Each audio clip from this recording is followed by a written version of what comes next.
isaanii sana laali too jechuudha. Hinuma hojiin kun humna ol sitti cibe arraba isaanii sana laali jedhiituma jechuudha quuftiyyee. Bara gaaddeetoo quuftuu bareeddu quuftuu zannaaci quuftuu xiqqishuu bareeddu namni jaalatu. Akkuma Oromoon kaleessa jaalatu arras Oromoo biratti jaalatamtuu ta'uudhaaf jecha si galee namaaf jedhanii hinduu quuftiyyee. Egaa jaalattu jettee lubbuu kee hin dhabda. So ati garuu lubbuu nuun dhabin lubbuu teetiin akka jiraattu barbaanna.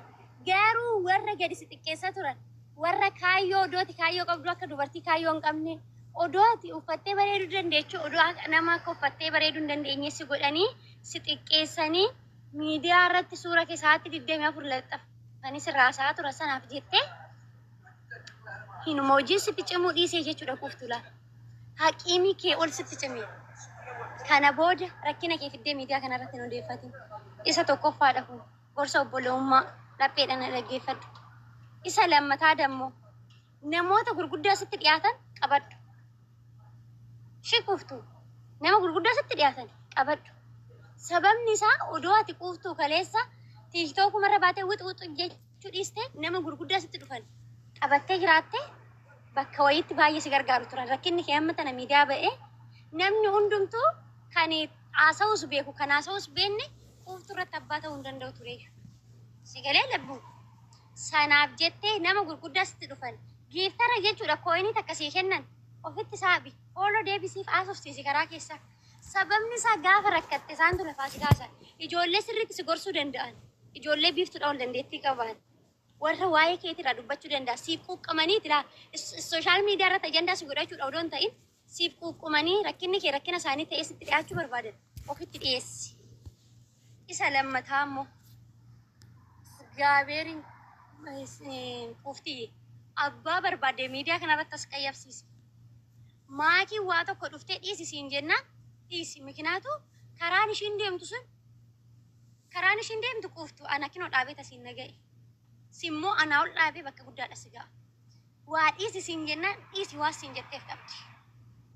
Isa sadaffaa kun immoo gorsa biiftuuti. Sitti tolu fudhatta sitti tolu dhiista. Isaan dura sitti mikan dirqama kee fudhatta. Isaan amma sitti mukan immoo feetuu fudhatta feetuu dhiista.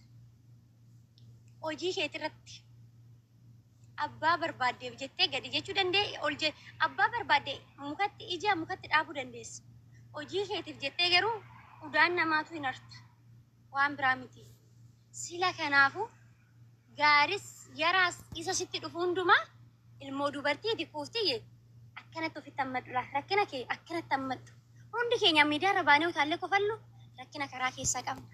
Dhukkuba mataa keenya qabna. Sanan hojjedhee harka namaa keessa ba'ee ayidii irra namni si hojjechuudhaaf namni kumni soddomni ayidii sirraa hojjechuu dadhabee deebisee amma immoo akka qaxarootitti sii qabamee namni kumni 96 ayidii sirraa hojjechuu dadhabee kan argatte illeen akka waraabessaalee sirratti du'e arrallee sittan du'a. Biisu jireenya na gorsee quuftuu jireenya waan baay'ee na barsiise odoon hin barbaadin waan baay'ee na qore. Naa jabduuti yaa naa jabaadhu hojii keetirratti arrallee borulleen quuftu hojii keetirratti mataa gadi qabadhu.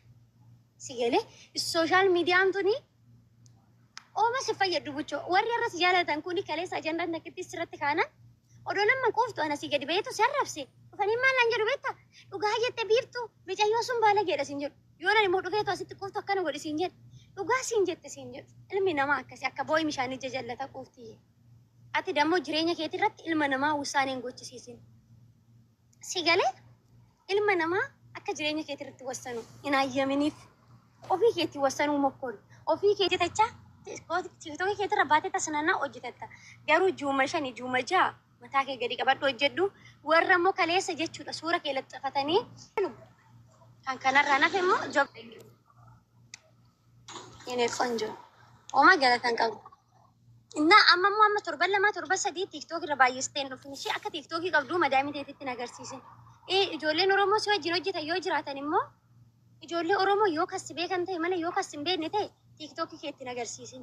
Sababni isaa fooloorsi kee kana laaltee madaamin tun hin taatu hojiidha siin jechuu dandeessi. Galma tiktokii kee kana laaltee tun hojiidhaan taatu siin jetti. Galma vaayiraalii kee kana taatee tun hojiidhaan taatu siin jetti. Shiquufti tiktokii kee dhoskadhu. Ijoollee si faana jiranis warra si beekan yoo ta'e malee itti nagarsiifatin. Hundumtuu ilma afaan Oromoo dubbateedhaaf gaarii si yaadu ishee lubbu. Damma toggaa akkanatti ta'e nama dhaggeeffatu moo akkatti bareeddu doo agartee. Gaayis qoftuun baay'ee bareeddi gaayis gini. በጣም ነው የምታምረው ጌታን ዋቀው ደግሞ ከናወል ጅሬኝ ትምምጀቴ መቤትን በጣም ነው የምታምረው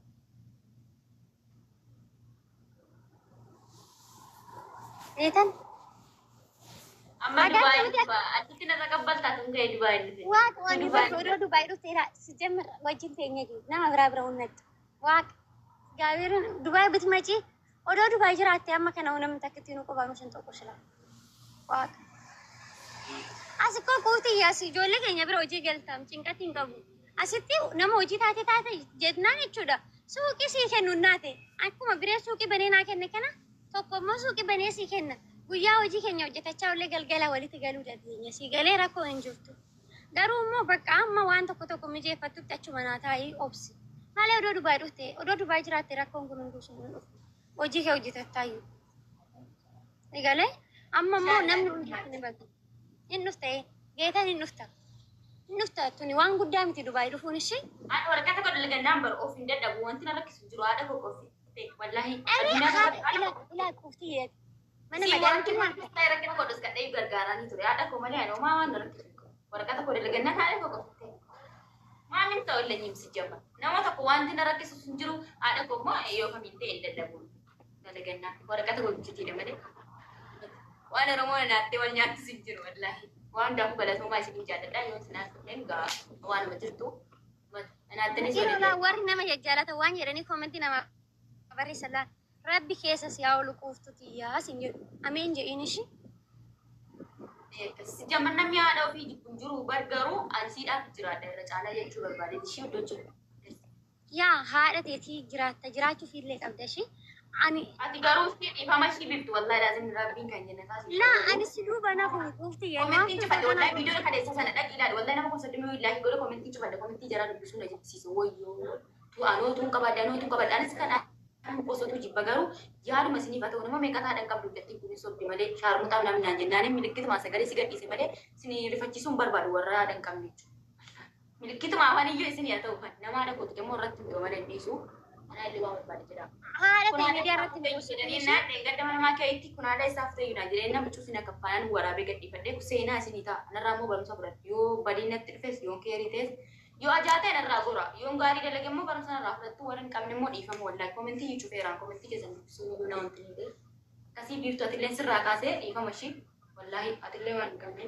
no dhiifama gaafatiin makinaatu dirqamaa miti kun nuuf mabaraaraa kennu haadha ta'e barbaaddee jennaan asirratti baattachuu qabda haadha ta'eeti si galee haadha ta'e barbaaddee jennaan asirratti baattachuu qabda baattuu illee qabda si galee hundi yeroo hin kaffaafu si galee namni hin qabne no nama hin qabneef jettee ati immoo kan qabdu sana dhoskachuu hin qabdu kan immoo baruu qabda okee amma dubartiin hin qabdu jedhee dhiirri dhaabbatee taa'ee fincaa dubartii waan ittiin dhaabbattee fincooftuun qabdu jedhee dhiirri taa'ee fincaa'u bar dhaabbateetuma fincaa'u yeemirreen no kan qabu qabatee fincaa'u kan dhabee